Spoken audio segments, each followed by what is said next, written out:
proud o kagaling ang mga PSDSS sa DepEd Davao City Division. Wow!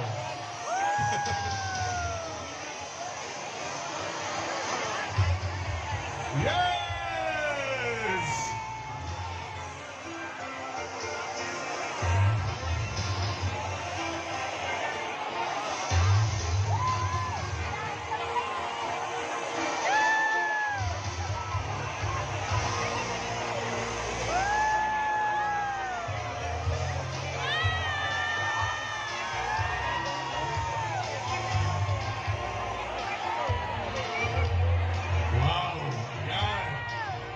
Ladies and gentlemen, at this point, may I call on the man who perfectly exemplifies the dynamic quest for a quality education and who embodies the true essence of word excellence. Ladies and gentlemen, to give us his inspirational message, may I call on our very own DepEd Regional Director, Director Alan Z. Farnazo, to be represented by our Assistant Regional Director, Sir Ridon Famil Baguio.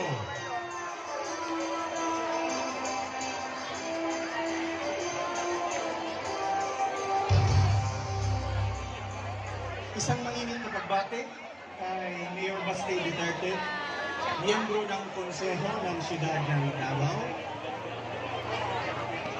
City Councilor si Dina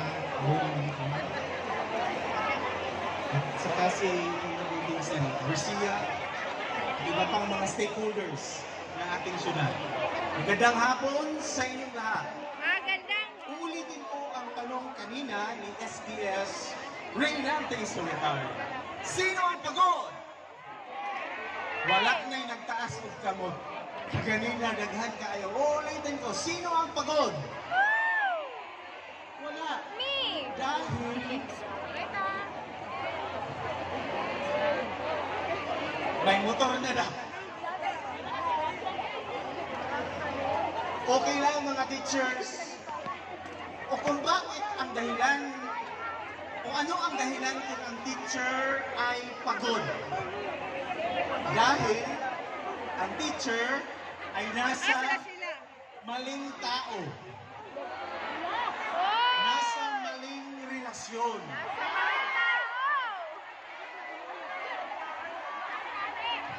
Ang puso ng teacher kailanman ay hindi pagod. Ang espiritu ng teacher kailanman hindi pagod. Minsan, sinasabi natin na, Sir, kapoy na yun kayo. Dahil sa maraming beses, ang teacher ay pagod maliban sa pagtuturo. Pagod tayo sa mga bagay na hindi naman talaga teaching and learning. Grabe ganing Marilog District, oh. Sige, sa Lunes, magsiuti ta ha. Kung adlong na sila nagsiuti kay observation mo na. Asin malabyan, dahil mo na ako magpulit ta. Ang nagpulit ko, pabukid nun, malabyan ko na sila. There was one time, sumakay ako ng bus. Wag yun ko nagsaba-saba nga akong tapad, teacher somewhere there. Wag ko nagsaba-saba, must be coming from your district. Igutong tingali to ang teacher, paspas kasi nagkaon ko. Nani, igutong siya dito sa terminal sa Ikulanan, kaon siya. Pagkahuman, yan na pong gipangtagak dito sa iyang kuan, dito sa iyang tigil. Hilang lagi kay ko, dabi kay gabi, init-ngit naman to. Ni para siya somewhere in Buddha. Daw, di kayo nala. Adili, Marilog. Ainunta na lang sa Marilog. Sa Marahan. Dabi kayo nalahos man siya gamay. Di balikas niya ang konduktor. Nakagito din niya sa ato ka. Alam ko, ang teacher ay pagod. Pero kailanman hindi patatalo sa anumang gawain. Pagod tayo minsan sa mga bagay na hindi talaga KRA ng isang teacher. Pagod tayo sa ano? Pagtitinta ng mga bato. Binigyan tayo ng Panginoon ng bato na kulay gray. Pero pintalan pag nato blue. Pintalan pag nato pink. Paborito ninyo ang pink. Si VP Sara ngayon ay nagkaroon ng isang landmark policy na ang 50 na ancillary services ng ating mga teacher, ginawa na lang yan 10. At magkakaroon tayo ng 30-day full rest pagkatapos ng closing ceremonies. 30 days, walang activity sa school, walang activity sa district, division, region, at national level. So si principal ra ang mabilin sa eskwelahan. Oh, siya lang. Kunya adlokan man na kay ni principal kay ninyo sa ganado kung itiaw sa iyang opisina. Magpasumay na sa tawa-tawa kung meeting. Ayay. Sa bigyan ng eskwela, opening of classes, family mapping, nagayalik mag-meeting ta. Sir Ray, ato na siyang putlot Ayaw, wala. sa kauluhan. Ah, 30-day full rest. Pero yay. kung ang atong mga teachers, inaano na sila, pagkaduwa kasi mga anak, ningawuna na sila sa ilang classroom. Naon siya nakato akong bulletin board ba? Naon siya nakato ako ang planetarium? Naon siya nakato mga floor wax sa health corner akong gibutang nga gidonate ra ba to sa mga bata kay nagpa-clear sila? So si principal na lang ang maiiwan. Siyempre, si Ma'am Inday, kasi si Ma'am Inday, kung saan bayabas, ayaw mag-closing, patawag na siya meeting, gulayan sa paaralan coordinator, kay teacher. Ayaw na mag-closing, mananong tadaan diri sa gulayan sa paaralan. Mananong tag-pitsay, string beans, kalamunggay, okra. Siyempre siya na lang may nabiling sulod sa iskabulan. Ang pamilya ng principal, swerte tayo. Siyempre, tambok ba ay mga pitsay? Ang palawa sa ang palawa sa kalamunggay, kang kapay-kapay, ang okra sinaw, ikaisanan, ang string beans, tag-as ikaisanan.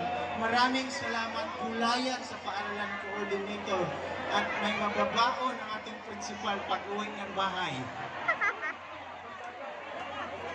Ako at si Regional Director R.D. Alan Farnaso ay may advokasya na ang lahat ng aming pulisiya ay para sa kapakanan ng ating mga guro. Sana ay maisakatuparan natin ito. Minsan kasi medyo matigas ang ating mga ulo. Sinabi na ni Vicky Sara na baklasin lahat ang mga kung anuman ang mga burluloy sa classroom, hindi pa rin natin tinatanggal. Kay Kuan mabiyanan, sir, ako din ang maturity sa GSIS, ako nang gipalit ang bulletin board, ako din ang loyalty, gipalit na ako sa cabinet. Meron tayong mga sentimental value. Minsan hindi natin inaalis, gustong baklasin lahat, pero ayaw natin.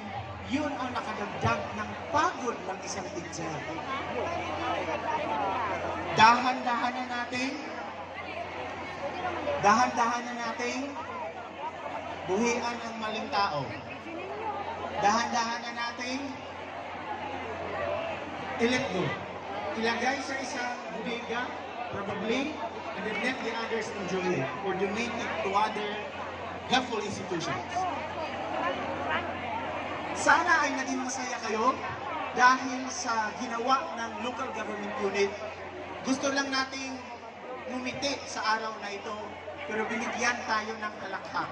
Sumakit ang ating tiyan sa katatawa at nagnanais pa tayong makakuha ng napakaraming pa-premium sa mga ito. So katong makakuhaan hindi na ka nagparamit dito sa itong mga parents sa kay para naman sa itong classroom. Sir, dili dahil na para sa among balay. Adal-adal na, ulit sa balay, dala electric fan, paato eskulan, dala electric fan. Ano mulay magmahay kay maningin, diyan na si principal umahan ang inventory ani. Enjoy what is given to the local government unit.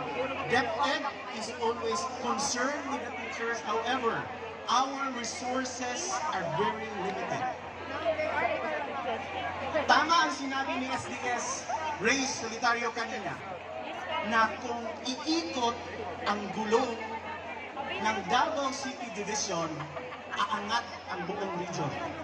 Kung sinabi mo, sir, na ang Davao region ay ang Davao City Division ay premier division ng Region 11, Kayo ang dahilan, SDO Davao City, kung bakit naging premier region ang Davao Region sa buong Pilipinas. Palarong pambansa dahil sa Davao City. NSPC dahil sa Davao City. Kaya hindi pwede nating isang tabi ang kontribusyon ng SDO Davao City bilang pinakamalaking schools division office ng Davao Region. Dahil ang numero ay may kapangyarihan. Ang numero ay power. There is power in numbers.